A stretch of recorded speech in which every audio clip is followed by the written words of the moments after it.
Hi, my name is Amanda. I am a senior CX associate at Terra Cafe. Celebrate Aperol Spritz season for the warm weather.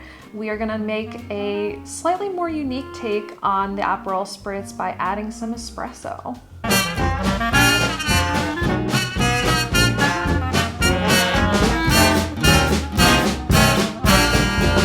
We're gonna start by brewing 1 shot of espresso, about 2 ounces of Aperol, some proseco, and we're just gonna pour in around like 3 ounces or so.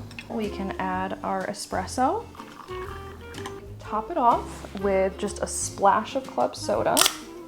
Take some orange peel, squeeze it to express those oils, put it right in as your garnish. There we go, we have an espresso Aperol Spritz. You get a little bit of Italy, a little bit of New York City, an Aperol Spritz, or your iced coffee.